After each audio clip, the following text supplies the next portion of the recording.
बिस्मिल्लाहिर्रहमानिर्रहीम। इब्तदा है रब्बे जलील के उस बाबरकत नाम से जो दिलों के भेद बेहतर जानता है। नाजरीन, आजकल पाकिस्तान के मुख्तलिफ़ टीवी चैनल्स बल्कि हर चैनल पर और हर अखबार की एक बड़ी सुर्खी वो ये है कि लाहौर में कचरा नहीं उठाया जा रहा। हुकूमत के ऊपर ज़ोर दिया जा रहा है, हुकूमत को जलील किया जा रहा है, हुकूमत को बदनाम किया जा रहा है कि गंद साफ़ नहीं हो रहा।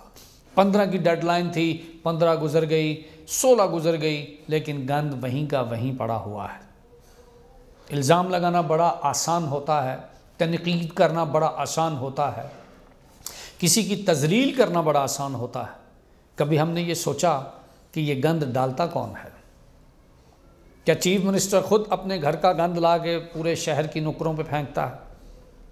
नाजरीन, हमारा दीन हमें इस चीज़ की इजाज़त नहीं देता कि हम अपने घरों का गंद किसी और की तरफ फेंक दें।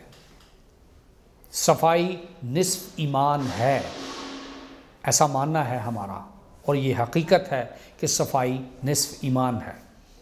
मगर मुझे ये बताइए, क्या हम अपने इर्द गिर्द की सफाई खुद करते हैं? हम सिर्फ गंद डालते हैं। नाजरीन, जगह जगह पर आपको बॉक्सेस मिलते हैं, आपको डस्टबिन सरकारी मिलते हैं जिस पर आपने अपना गंद डालना होता है।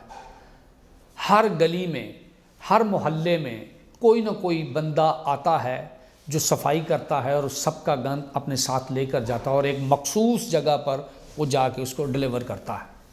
नाज़रीन, आजकल हमने क्या किया हुआ है कि हमारे घर का जितना भी गंद होगा हम 200-300 रुपये लगवा कर किसी बंदे को नहीं कहेंगे कि इसको उठा लो। हम वो गंद अपने एक शापर बैग में डालते हैं और हम जब घर से निकलते हैं तो जो हमें गली की खाली जगह मिलती है उसमें वो फेंक के चले जाते हैं। हर जगह पर हुकूमत का नुमाइंदा नहीं पहुँच सकता। हमने अपने घरों को, अपने मोहल्लों को, अपनी गलियों को, अपने शहरों को ख़ुद भी साफ़ रखना है। एक मखसूस जगह होती है जहाँ पर हम अपने घर का कूड़ा, अपना गंद वहाँ पर फेंकते हैं, लेकिन हमने कभी ऐसा नहीं करना क्योंकि हमारी आदत में तो ये शामिल ही नहीं है। हमारा काम है गंद डालना और उस गंद के ऊपर तनकीद करना, सियासत करना, अपने वज़रा को, अपनी मशीनरी को, अपनी हुकूमत के लोगों को जलील करना। नाज़रीन, कूड़े की मखसूस जगहों पर अगर हम कूड़ा फेंक देंगे तो क्या हमारा नाक कट जाएगा? इन चीज़ों से खुदारा बाज आइए, अपने गली, अपने मोहल्लों को साफ़ कीजिए, हुकूमत का साथ दीजिए। फिर भी उसके बावजूद अगर हुकूमत की मशीनरी काम नहीं करती, फिर आपका हक़ बनता है कि आप अपनी आवाज़ को बुलंद करें, लेकिन अपना गंद मखसूस जगहों पर फेंकना ये भी तो आपका हक़ है। ये पाकिस्तान आपका है। जिस तरह आप अपने घर को साफ़ करते हैं उसी तरह आप अपने मोहल्ले की गलियों को भी साफ़ रखिए। किसी को बदलने से पहले ख़ुद को बदलने की कोशिश तो कीजिए। आप देखिए, सारा निज़ाम खुद ब खुद ठीक हो जाएगा।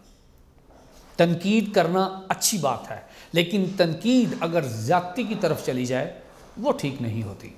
अपने लोगों को काम करने दीजिए, उनकी निशानदेही कीजिए, बट इल्ज़ाम इल्ज़ाम इल्ज़ाम लगाना बंद कीजिए।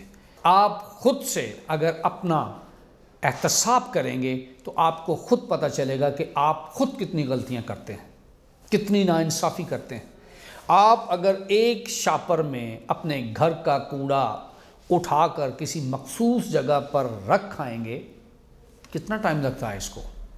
सिर्फ एहसास ज़िम्मेदारी हमने जगानी है। उम्मीद करता हूँ कि आप अपनी ज़िम्मेदारी महसूस करेंगे और कचरादान में फेंकेंगे। कोई भी खाली जगह देखें तो वहाँ पर गंद नहीं फेंकेंगे। इस दुआ के साथ कि हम सब खुद को बदलेंगे तो सब कुछ बदल जाएगा। अपने मेज़बान राना ज़फ़र फ़ानी और उसकी सारी टीम को इजाज़त दीजिए इस दुआ के साथ कि आप इंशाअल्लाह खुद को बदलेंगे। खुदा हाफिज़।